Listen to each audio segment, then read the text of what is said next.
Thank you. Thank you, Mr. Cornelius. All right, everybody, I'm going to call this meeting of the Intergovernmental Legislative Relations Committee to order. It's Friday, March 17th, one day before the end of the session. Thanks, everybody's here. We have a couple folks excused. Everybody else is available on video camera. We're going to move straight to the 2023 legislative session, and I believe Mr. Padilla is leading us on that discussion. Thank you, Madam Chair. Let's go ahead and let Mr. Montoya go ahead and kick it off. He's got a couple bills that he worked on pretty hard.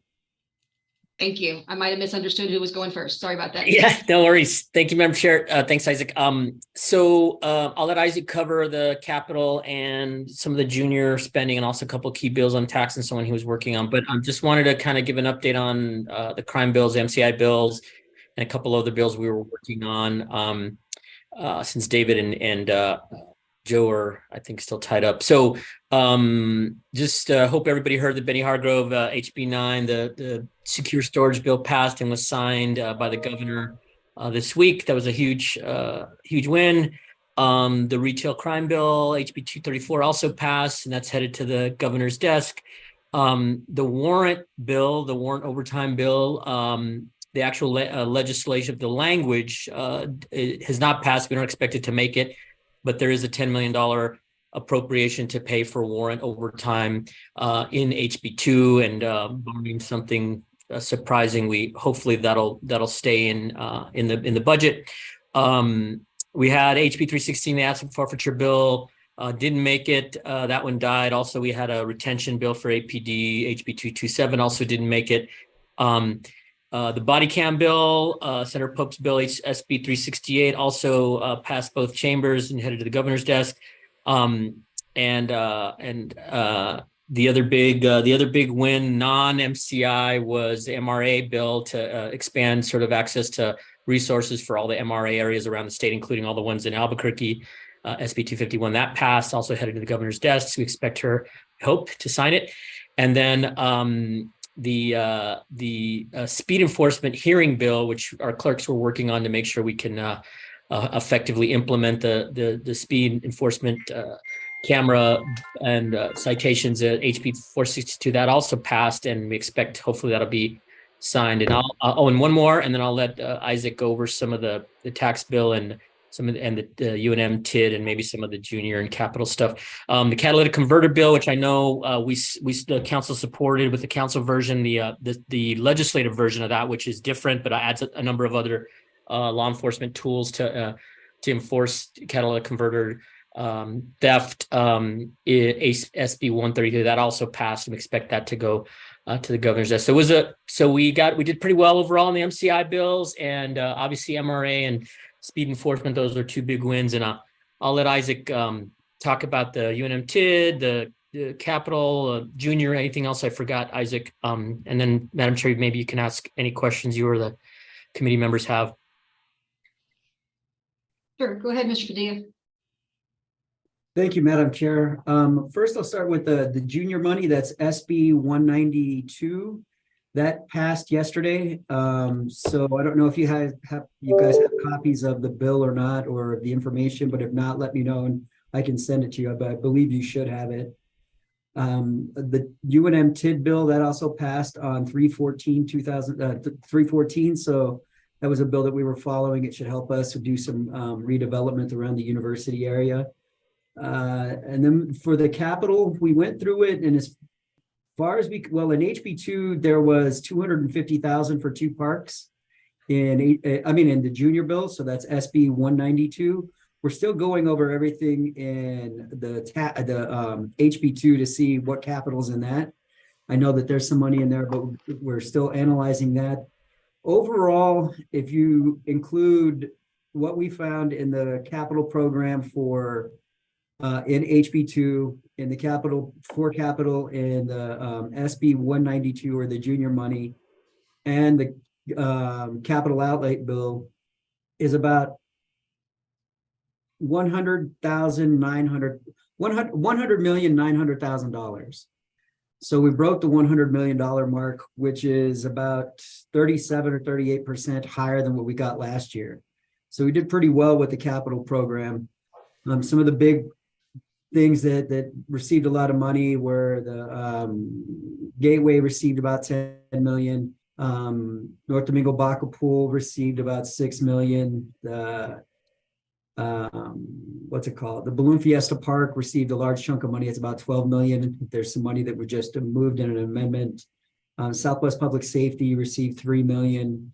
So those are some of the real big ones. Another one that was $2 million was for the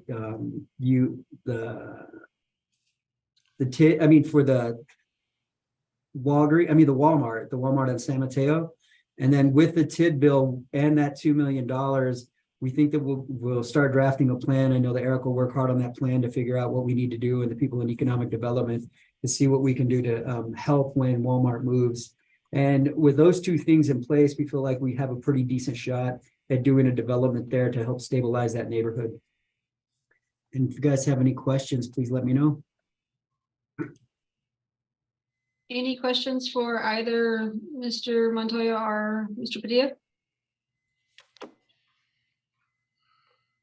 Okay, thanks for everybody's hard work on this session. I think it was better than last session as far as process and stress. And I think there's more improvements we can make, and we'll talk about those at another time. So thank you. All right, we're going to move on to B, report from the federal lobbyist. And I see Mr. O'Donnell is on, so I'll turn it over to him.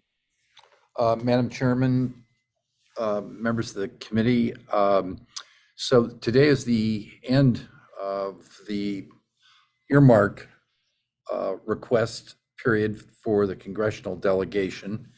And according to material I've seen from the council and from David Parkinson and Eric Montoya, it looks like we had 18 projects that were submitted, 4 from the council, and then the balance from the administration. What I don't have at this point, and I just got an updated a document this afternoon on a spreadsheet, so I'm not quite sure how many of the 14 requests to the administration, and maybe Mr. Montoya can clarify this for us, how many of those might have received a second request from the senators for follow-up information. But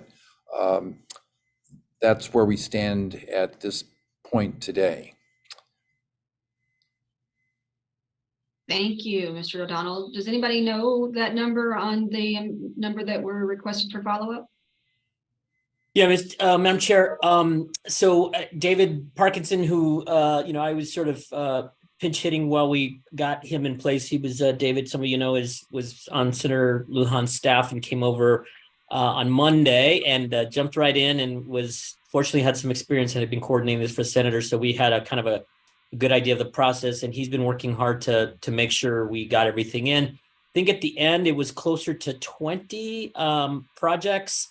And we're still confirming that everything got in. As you can imagine, Madam Chair, we were, there were follow-up requests from both senators and from Representative Stansbury for additional information on total cost for projects, and some of them required letters of support. So we, in addition to the work I know that Tom and council folks did to submit the council priorities, we agreed at our last minute to try to jointly submit projects to the two House members, Representative Stansbury and Representative Vasquez. And so the list that we started with, which was over half was public safety related, a couple of AFR projects, a few APD projects, and then a few, in addition to the council projects, we had a few sort of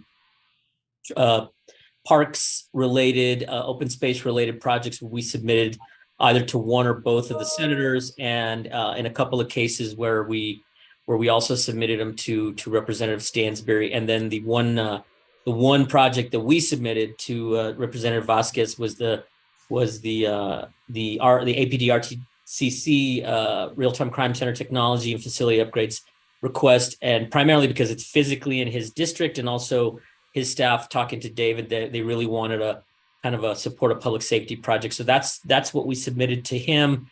I think we got, I'm just double checking today with staff, David's out today, but that we got everything in, and we have until midnight tonight to turn in a couple of other things, but I think we've got everything in we need to submit, and so hopefully we'll get some feedback on whether there's anything missing. We'll definitely report to you all if there's anything we need to follow up on with you or the committee.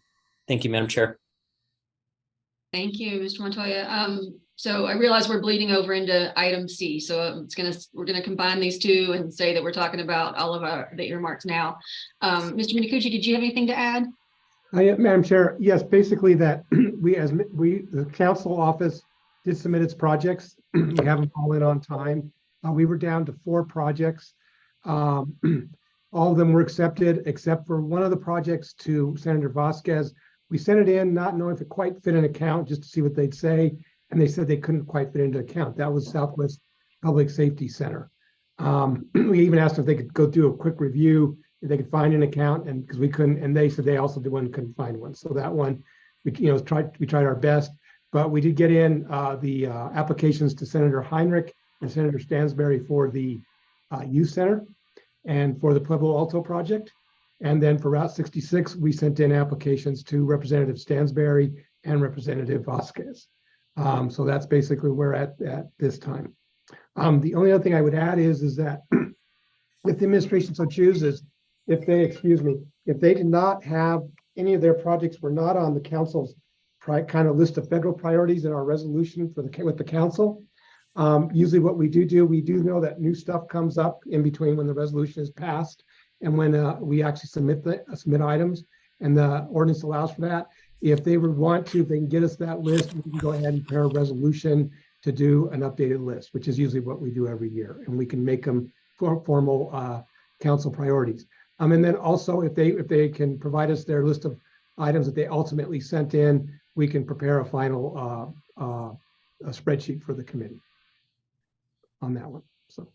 Thank you, Mr. Minicucci. Just before we go to Mr. O'Donnell, Mr. Minicucci, can you just give us an update on what the final list of citywide priorities looked like for the representatives? Okay, and actually, I have to pull that up real quick. We did, I think, and if you can give me a minute while Mr. O'Donnell is doing that. Sure. Mr. Kurtz combined that, and I don't know if Jeff is on, if he can go ahead and if he has that to bring up. Yeah, we'll come back to you. Go ahead, Mr. O'Donnell.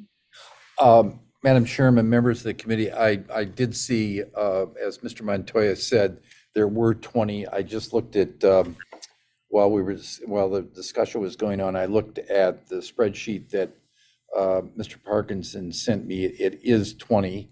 And I wanted to just address something that Mr. Minicucci said about the Southeast Public Safety Facility. I did have conversations with Congressman Vasquez's office, and there were 2 opportunities there we thought for funding that facility. One was through the Economic Development Initiative, and the other one was through the Burn JAG Justice Assistance Grant. But when we did a further look at the requirements, it did not fit. Okay, thank you, Mr. O'Donnell. All right, looks like we are ready for Mr. Hertz to give us, I just was wanting an update on which ones were chosen as citywide priorities. Go ahead, Mr. Hertz. Yes, Madam Chair. I'm sorry, we have all the text here for each of the projects, but the ones that were chosen as priorities are all the ones that are marked yes. So I guess that would be the violence intervention or the VIP project, the APD, the RTCC project. Let's see, APD Academy training and facility upgrades, AFR dispatch diversion.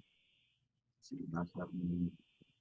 The AFR Station 4 Special Operations Training Facilities, the Gateway project,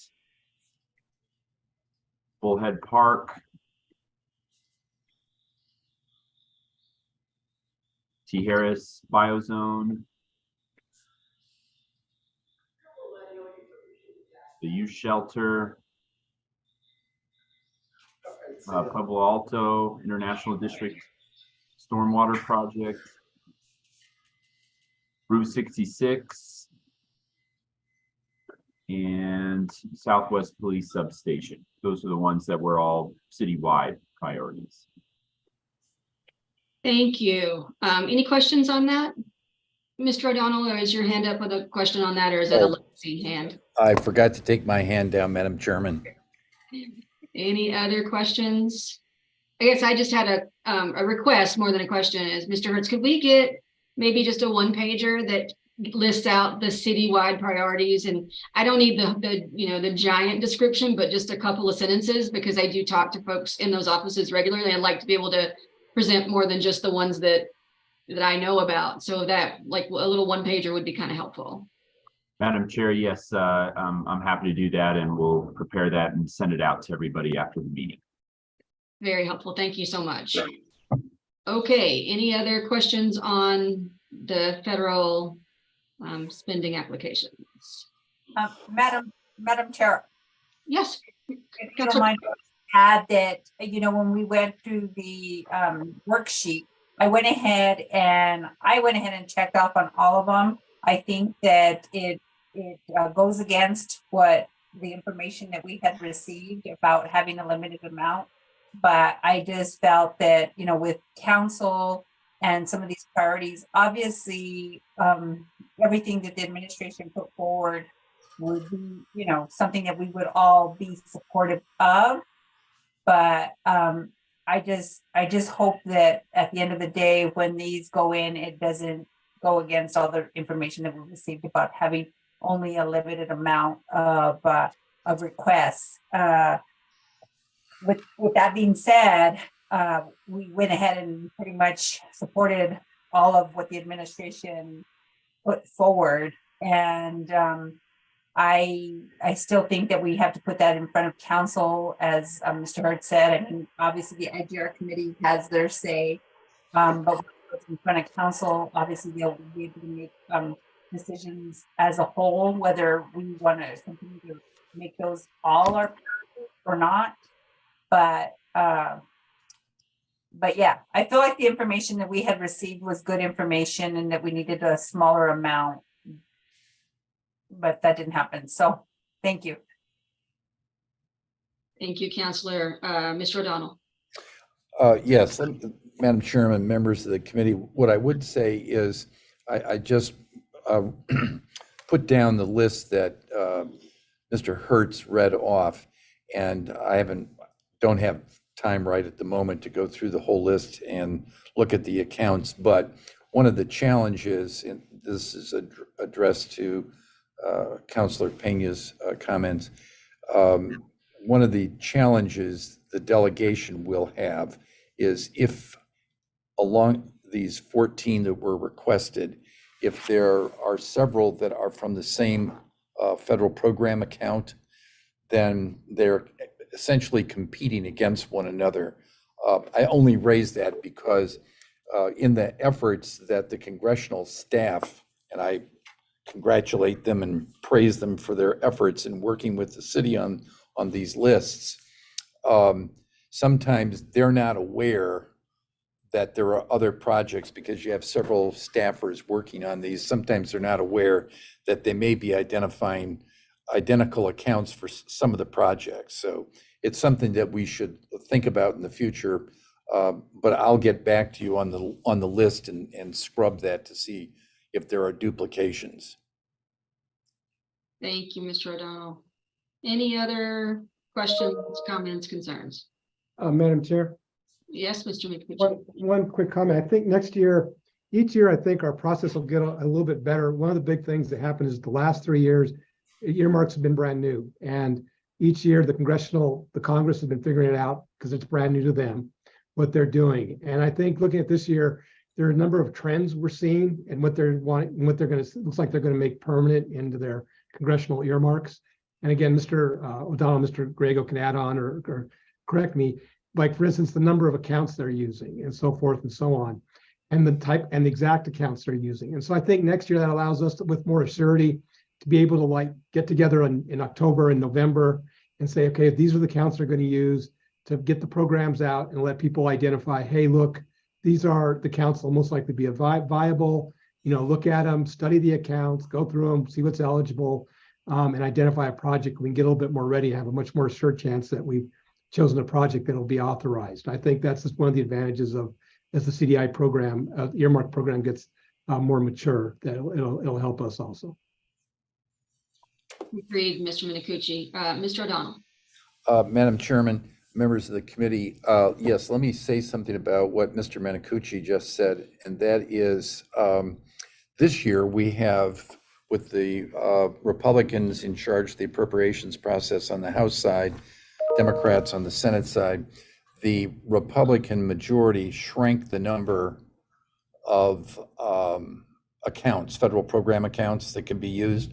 So what you have, for example, on the Senate side is you still have some of HHS SAMHSA accounts eligible, but they made those ineligible on the House side.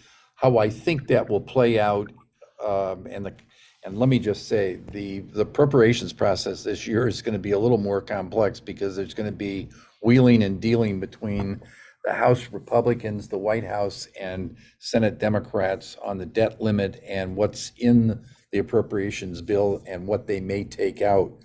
But I think, let's just say the process is smooth. You would probably find that, and I think this happened the last 2 years, that if an earmark is in the Senate or the House bill, it's going to wind up in the final bill. So if you had a SAMHSA or HHS account on the Senate side, but not in the House side, we'll still see it, I think, in the final bill.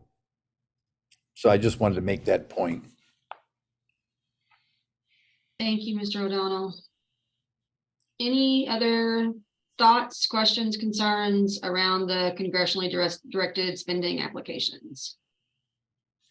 All right, any other business? Madam Chair, yes, this is the end of our series of legislative meetings. So does the committee want to take a month off and go back to our month schedule and then come back with a full report? By that time, the governor will most likely have signed, hopefully, all the bills, or most of them, and the CDI process will be pretty much fairly along. We'd like to come back in 3 weeks. We've done both. We do know that our lobbyists in the state level usually take a break. They're out of touch for a couple of weeks after the session. So I don't know. It's up to the pleasure of the committee as to when they'd like to re-adjourn. What's the will of the committee?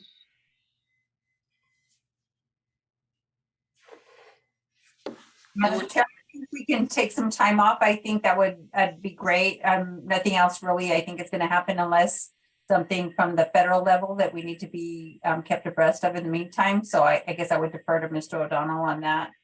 But as for the state, I think we're good for a little while. Any, let me put it this way, any concerns about taking a month off and then coming back in May? Madam Chair, only that this is the highlight of my Friday afternoon, so I'm gonna have to find some other productive use of this time on Friday afternoon. So. Mr. Griego Montoya, that's the saddest thing I've heard in a long time, and we can help you with that, I'm sure. Mr. O'Donnell. Madam Chairman, members of the committee, yes, we may have some developments over the next 3 weeks, but I think I can communicate those to Mr. Minicucci and Mr. Griego Montoya. And if there's anything that's essential, I think I can let them know, and they in turn can let you know. And I do want to reflect on something that I said to Mr. Griego Montoya earlier today, and I thought that his stand-up comedy era experience was over, but I see that it's not. It's over. All right, so we are going to take a month off and then come back to our monthly meetings after that, and not seeing any opposition to that idea. So that will be what we do. Any other business? Yes, Madam Chair. One thing is that when we did our regular monthlies, we had our meetings Tuesday afternoon. We moved them to Friday afternoon because it's most beneficial for the lobbyists to be able to get here at this time from the state. Would you like to go back to Tuesday afternoon? It was like the first Tuesday of each month, or would you like to stay at like a first Friday of each month? I mean, Well, we need to keep Mr. Greg Montoya at least somewhat happy with something to do on Fridays. Does anybody have an actual preference on Tuesday versus Friday? I would like Tuesdays. Friday's always tough. All right. And I'm seeing heads shaking. So let's go back to Tuesday. And we'll make sure that we get a calendar invite out so that it's on everybody's calendar for the next one. So because we've gotten out of the habit on Tuesdays. Okay, any other business? Okay, well, I just want to, before we adjourn this time, just say, I think that the state legislative process was much better this year. It was really a pleasure to work with everyone. I think we, obviously the numbers don't lie. We did a pretty darn good job at getting capital outlay. I think a lot of our priority bills moved very quickly. And the process internal to us and this team was much better. So just want to thank everybody for that. Folks that are at the legislature after tomorrow at noon, hopefully they get a week off, and we will see you in a month and a half. Thank you, Madam Chair. Thanks, everybody. All right, meeting's adjourned.